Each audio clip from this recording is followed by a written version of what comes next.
What comes to mind when you think of a killer whale? Are they scary? They must have gotten their name for a reason, right? Well, they have been known to eat sharks, and they are very large, up to 32 feet long. However, killer whales are also known as orcas and are very lovable and social creatures. The orcas I will talk about today are native to the Puget Sound. They are referred to as the southern resident killer whales. They are unfortunately endangered. Without further ado, today I will give you some background on the lifestyle of the Puget Sound orcas. I will begin by telling you about their diet and their habitat. Next, I will tell you how they communicate with each other. Finally, I will give you the heartbreaking information regarding their endangerment. Now, let's talk about their diet and habitat. Puget Sound orcas are very picky and like to stick to one food source.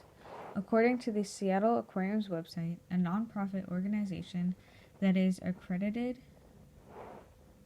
by the Association of Zoos and Aquariums, southern resident killer whale primary diet is salmon. Our native orcas eat Chinook salmon, which are actually endangered themselves. Furthermore, on average, orcas eat 500 pounds of food a day. Now let's move on to their habitat. According to the National Oceanic and Atmospheric Association's website, also known as NOAA, which is the American scientific agency within the United States Department of Commerce, orcas are most abundant in cold waters.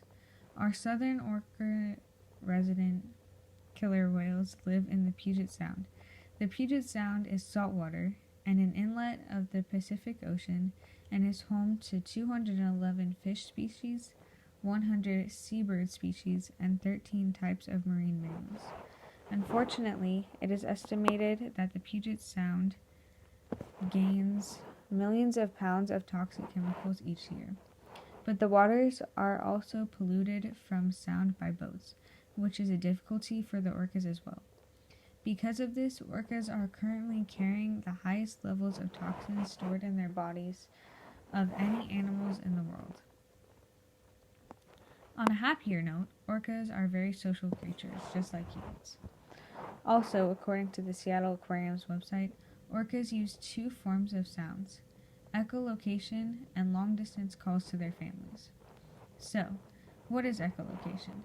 It's a type of sonar and vocalizations used for communication. They use echolocation clicks to hunt for food. Sound waves produced by the whales travel through the water, strike an object, and bounce back to the whale that then uses those echoes to hone in on food or navigate. The other type of communication orcas rely on are whistles and pulsed calls over long distances. These are used to keep the pods, usually 2 to 15 orcas, together during social activities. Each pod uses unique calls, like dialects, and shares these calls with related groups, which maintains group cohesion. Pulse calls are the most common type of communication in killer whales and resemble squeaks, screams, and squawks to the human ear. Finally, let's talk about the heartbreaking information. First, according to the Seattle Aquarium's website, the southern resident killer whales were listed as endangered in 2005. Furthermore, also according to the Seattle Aquarium's website, the Center for Biology Diversity has analyzed our local resident orca population. They say if current population trends continue, the southern resident killer whale population will go extinct within 100 years, possibly as soon as 30 years. Even if the birth and death rates are averaged out over the past several decades, the orca's risk of extinction is greater than 50% in the next 100 years and 99% in the next 200 years. Just 1 or 2 oil spills, strandings, or disease outbreaks per century dramatically increase the risk of extinction. Additionally, according to the World Wildlife Fund's website, WWF, which is an international non-governmental organization founded in 1961, working with the fields of wilderness preservation and the reduction of human impact on the environment, as few as 300 North Atlantic whales remain. Wow, that's a lot of information that I just told you. Let's recap the lifestyle of our Puget Sound orcas. First, they live in our beautiful Puget Sound waters, eat Chinook salmon. Next, they communicate using echolocation, pulse calls, and whistles. Finally, they are endangered and expected to be extinct soon. So now that we know all this information about the orcas and their dwindling numbers, why should you care? Well, whales are at the top of the food chain and have an important role in the overall health of the marine environment. If they disappear, then the balance in the ocean will be lost. The health of our waters and the species in it impact us all. The Puget Sound is a very valuable resource to the Pacific Northwest.